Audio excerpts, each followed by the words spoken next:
Figure this might be video worthy. Hey, check out AT&T, one of my favorite phone carriers and internet providers.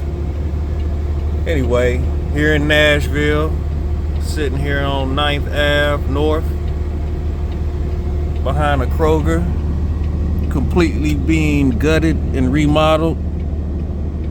But you see, the problem is they only got 3 dock doors right now, and they're taking a bunch of the refrigeration equipment out and sending it to another store. Well, that middle trailer is where I should be backing into right now, but the driver disappeared, man.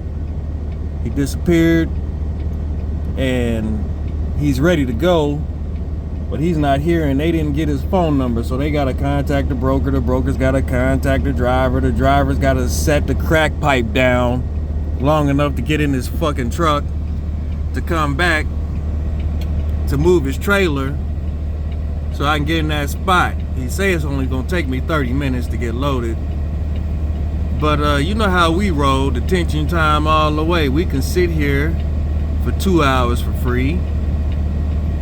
3 and 4 hours ain't gonna pay.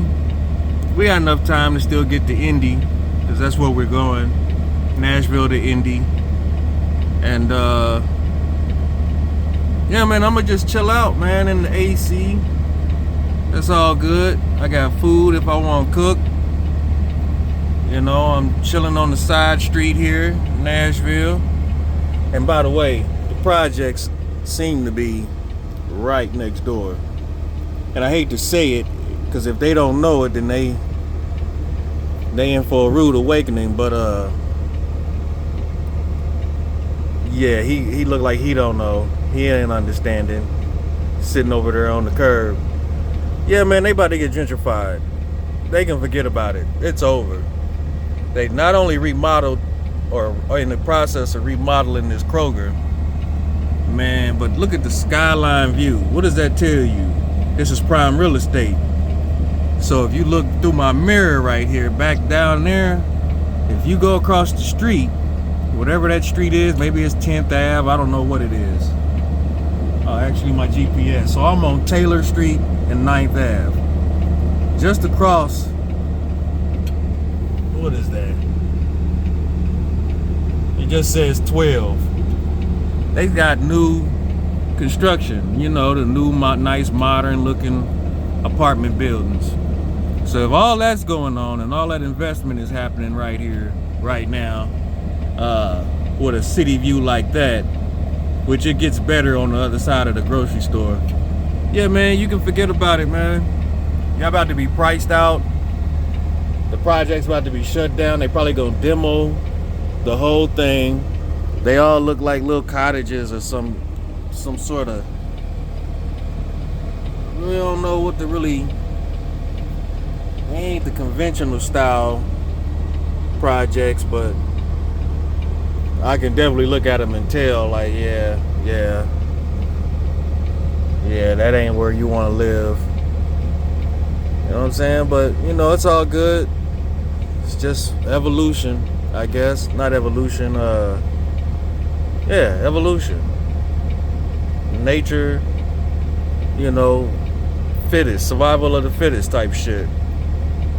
It's sad, but, you know, you gotta be competitive out here. You can't live 4 and 5 generations in the hood, in the projects, and not expect some billionaire somewhere to come through, look at all of that, start buying up properties, leaving them dilapidated on purpose, and then, you know, one day they just come through and want to demolish the whole thing and put up new buildings, especially with a city view like that.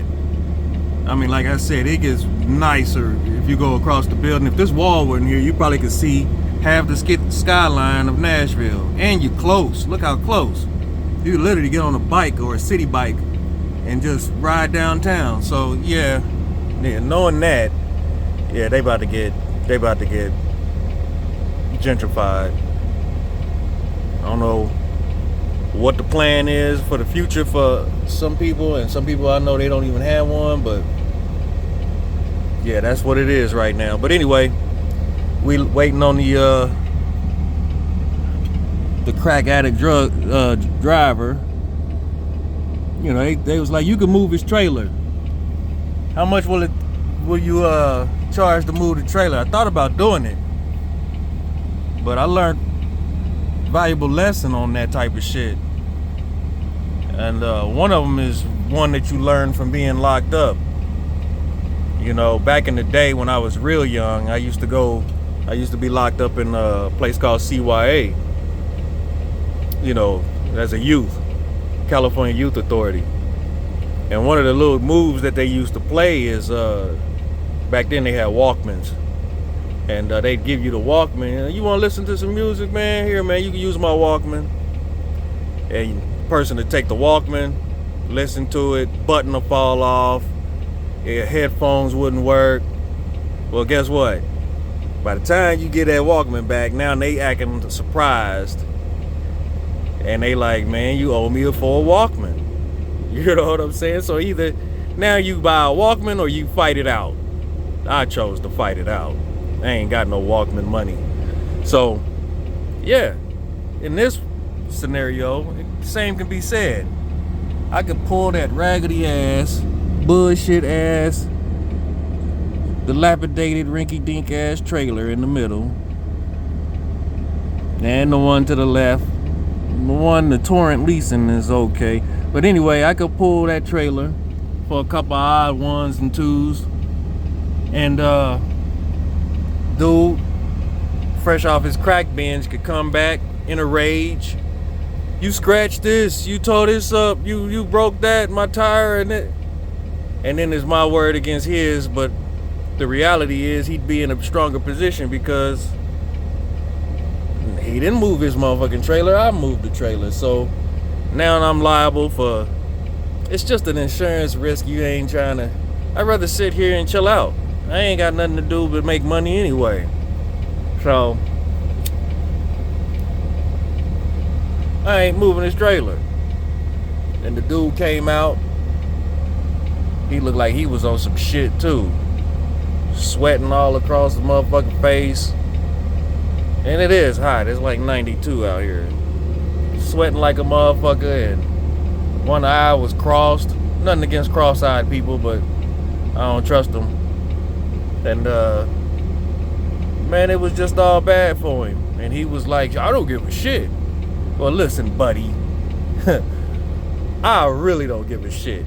I ain't get to this level of owner-operism for me to be caring about what the likes of a motherfucking work today, paid today person thinks about. Now y'all need to figure this out, cause I'm here. I'm definitely here, and I ain't leaving. I ain't moving the big truck so that the little bitty cars can get through. Y'all need to think about it, use some brain cells, work it out. You should have never bent that goddamn corner if you weren't looking around for other cars. Anyway, I gotta do half the thinking for most people. So the dude, he's not a problem solver, because I'm like, well shit, give him a call. I don't know his number. I'm like, who's his broker? I don't know. I gotta go check with the big boss. The big boss? Man, I wish I would call another man big boss. Nigga, you go check with your big boss, and I'll be sitting here in the AC waiting on you to figure out where the fuck the driver is, which crack house around here he done went to, so that y'all can get him, pull him off the pipe, and he can come move his own trailer, and I can back in there and get loaded. Until then, the detention clock is counting. So it's been about 20 minutes. He ain't came back yet. So I don't know. I ain't moved. I'm still sitting here, big ass truck on 9th Street. So ain't nowhere for me to be except here, about to pick up this load and get this money. So I'm about to jump in the bunk, turn on the computer, probably play some Company of Heroes on my computer game, And that's gonna be that until I got some orange juice, I got some cran apple juice, I got some waters. Man, I can make some breakfast. Man, I'm cool. I'm chill. Literally. So I just thought this was a little bit video worthy, and maybe I'd share it with you. Trials and tribulations in trucking. Yeah, I'll talk to you.